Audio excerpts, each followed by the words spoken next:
This is an American Flyer, number 799 station. Would have been made in from 1954 to 1956. Now this one here is what they called a talking station, and I'll show you the inner workings of it. On the exterior, it looks just like Flyers from 1955 and 56, the 793 station, but the 793 did not have a recording mechanism. It was just lighted. And in 1954, they had the 794 station that again looked the same. It had lights in it. The difference between it and the 793 being it came with some street lamps. One of the things I find very versatile and unusual about this particular building, the way the American Flyer made it, is this section here could be rearranged in different positions, something like that. If you were to want to use multiple buildings, you could have them look a little bit different. The other thing is, hopefully without too many things falling apart on me here, is if you take that completely away, instead of a station, you really could have like a warehouse building or something like that. Again, this is S gauge, but it's also perfectly sized to work good with the smaller O gauge, the 027 type, and 3/16 scale O gauge, which is what I tend to run. So.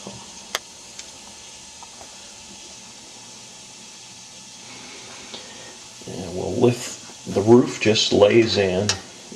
These little vent thingies are fake roof vents, make nice little handles. And I have stuffed all the wiring to the inside.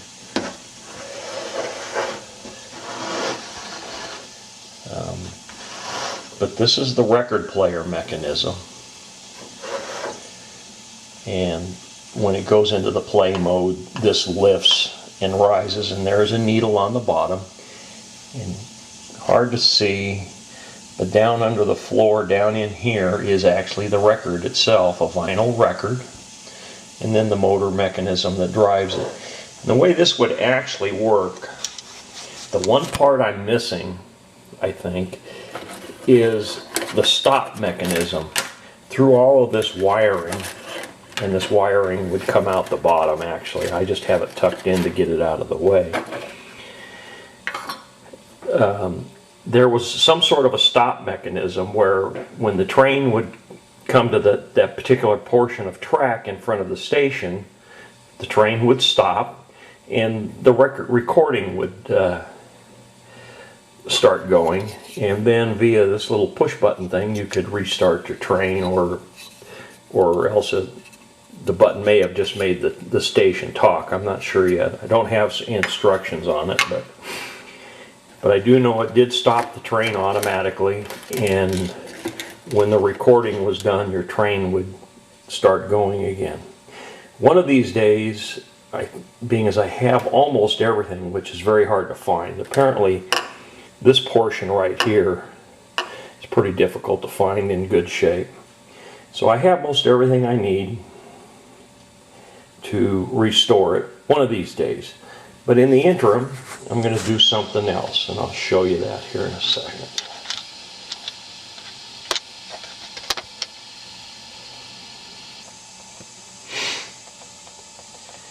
I've tucked the wiring up nice and neat back on the inside and have it all stored down towards that end of the building. And what I'm going to do is I'm going to mount this digital sound device to the underside of the roof, and I will mount it so it's down in this area, and then I can just lift the roof out to get to it. And this way I don't ruin the original structure. And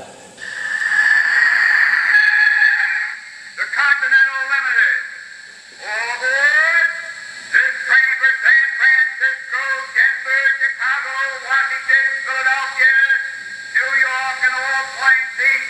Forward.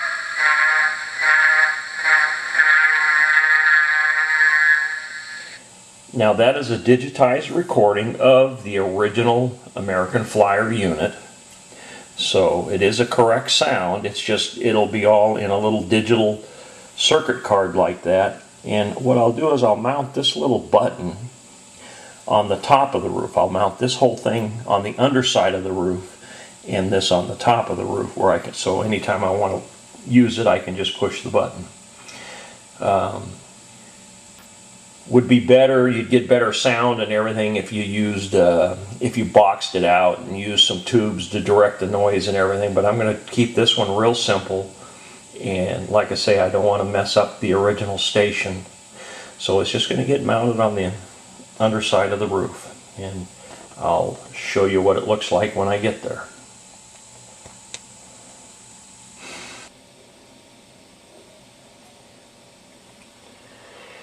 The whole circuit card is mounted on this adhesive piece of mylar or plastic, and the first thing I've done, and this you have to do very carefully and get yourself a little starting hole, and then with a small pair of scissors is cut around this area here to get the self-adhesive plastic off of the speaker to allow the speaker opening. You do have to be careful because you don't want to puncture the speaker.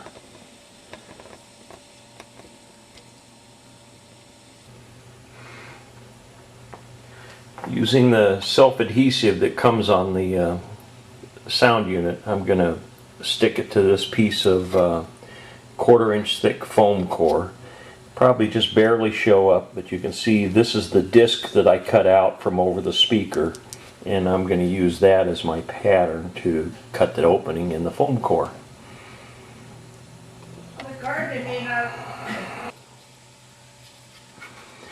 Okay, the speaker's now stuck down to the foam core board, and I'll trim the excess foam off and get it down a little smaller, but there you can see it, and there's the opening on the back side for the speaker. And this little thing right here is just a piece of plastic, by the way, that slips up underneath this metal tab. The Continental Limited. All aboard. This train for San Francisco, Denver, Chicago, Washington, Philadelphia, New York, and all points east. Forward.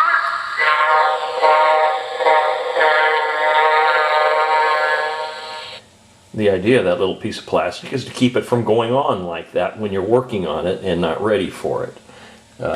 It breaks the contact and then allows it to work via the button.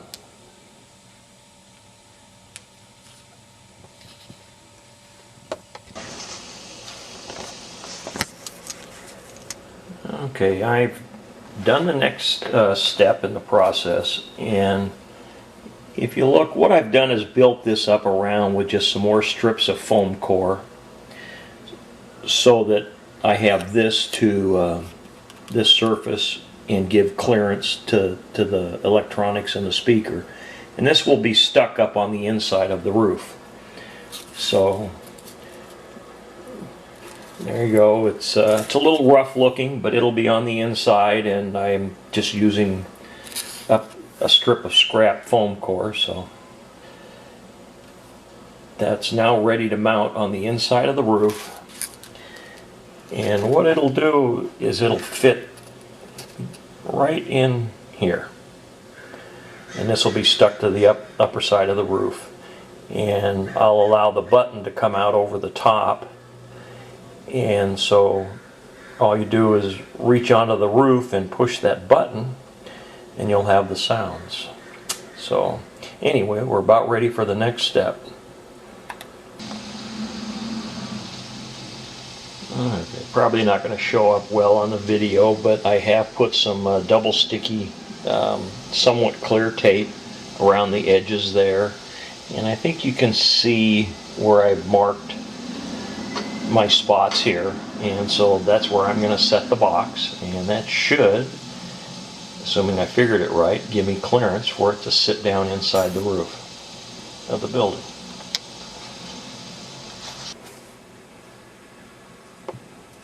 Well, there it is, ready to sit on top of the building. So this is just held on with some, this is a commercial grade double sticky tape that I used on here. So it should hold itself pretty well. A short section, about a half of a toilet paper roll, just helps, gives it kind of a deeper sound.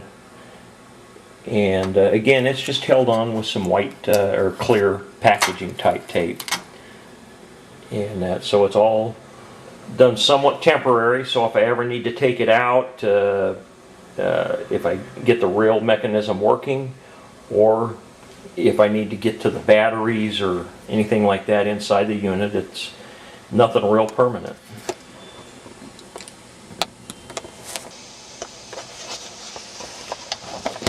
Well, there you have it. It's all put back together, and the only telltale sign is right back here in the back corner of the building is that little button. And that button, you could use an extension wire, and in reality you could run it out to the edge of your layout or anything like that, so you could, it could, you know, if the building's at the back side of the layout, it could be activated from in the front, you know, with a push button. So you have options there. But anyway, this is what you have. The Continental Limited. All aboard. This train for San Francisco, Denver, Chicago, Washington, Philadelphia, New York, and all points east. Board.